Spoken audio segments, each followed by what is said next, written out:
We've all been there, right? That feeling of a racing mind, a brain that just refuses to switch off. But what if the fix wasn't just another coping trick or trying to think positive? What if you could literally hit a neurological reset button? Well, that's exactly what we're going to break down right now. I mean, picture this. You're exhausted, you're desperate for sleep, but your brain is just wide awake. It's replaying some dumb thing you said 2 days ago. It's stress planning for a meeting next month, and it's mapping out every second of tomorrow. It's just this constant mental chatter that feels absolutely impossible to silence. But here's where things get really interesting. What if we've been looking at this all wrong? We tend to label ourselves as overthinkers, like it's a permanent part of our personality. But the sources for this explainer suggest a totally different idea, that it's actually a brain pattern, a glitch in how our brain is using a chemical called dopamine. And the best part? If it's a pattern, it can be broken. So before we can fix the pattern, we got to understand what's actually going on under the hood. So let's take a quick look at the science of why our brain gets caught in these incredibly frustrating repetitive loops. The official term for this is rumination. Basically, it's your prefrontal cortex, your brain's very own CEO, just going into overdrive. It's desperately trying to find a solid answer for things that have no solid answer. You know, like, what did they really mean by that email? Or what's going to happen a year from now? Your brain's problem solver gets stuck on a problem it literally cannot solve. So why on earth does our brain keep doing it if it feels so terrible? One word: dopamine. See, every time you start digging into a problem, your brain anticipates finding a solution, and it gives you this tiny little hit of dopamine. It feels productive. It feels like you're making progress, but you're not actually solving a thing. You're just getting hooked on the feeling of working on it. And just like that, an addictive loop is born. Okay, so if our brains are already kind of primed for this loop, what's pouring gasoline on the fire? Well, it turns out certain things in our day-to-day life completely drain our mental batteries and make us way more likely to get trapped in these worry spirals. And these triggers are everywhere. You've got decision fatigue from making a million tiny choices all day, chronic low dopamine from stress or bad sleep, which makes your brain go searching for it in all the wrong places, like worrying. All that pent-up tension with no physical release. And of course, the constant barrage of information from our phones. Without any real mental boundaries, our brain just never, ever gets a chance to power down. All right, enough about the problem. Let's get to the good stuff, the solutions. We're about to build a practical toolkit of what the source material calls pattern interrupts. And these aren't about changing your thoughts, they're about changing your actual neurology. And this right here, this slide just nails it. Trying to think your way out of overthinking is like trying to hammer a nail with a screwdriver. You're just using the wrong tool. You're going to get frustrated and exhausted. The right tool isn't more thinking, it's using your body and a few simple tricks to reset your brain at a physical, neurological level. Okay, tool number 1, bilateral stimulation. Now, this sounds a little weird, but stay with me because it's amazing.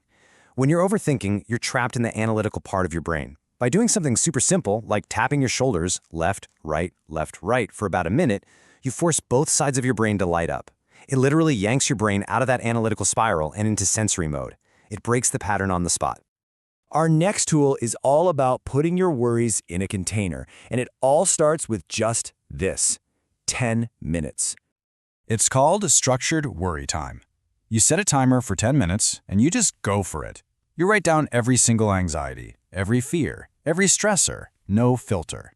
But, and this is the important part, when that timer goes off, you're done. You close the book. You see, you're not trying to suppress the worry, you're scheduling it.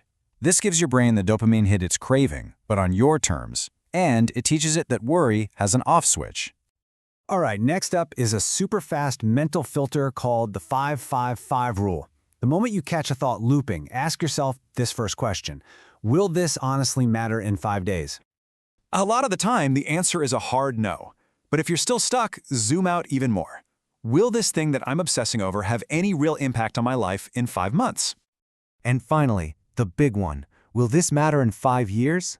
If the answer to these is no, then you know you're not problem solving, you're just ruminating. The source material calls this mental noise, and this rule is a fantastic way to help your brain learn the difference. When you are really truly stuck in your head, the fastest way out is to get into your body. We're talking 20 minutes of intense exercise, anything that gets your breathing hard. This floods your brain with chemicals like endorphins. And this isn't about getting fit, it's a neurochemical intervention. As you can see here, after a good workout, your brain physically can't maintain that same high-level anxiety. It's like a chemical reset. For all of us whose brains decide to throw a party at 2 a.m., this one is an absolute game changer. About half an hour before bed, do a brain dump. Get a notebook and write down your accomplishments from the day, your to-do list for tomorrow, and any other random thoughts that are bouncing around in there. This outsources your memory to the page. It tells your brain, hey, it's okay, you can power down, this is all saved. You're literally freeing up mental RAM. Now, we can also be proactive.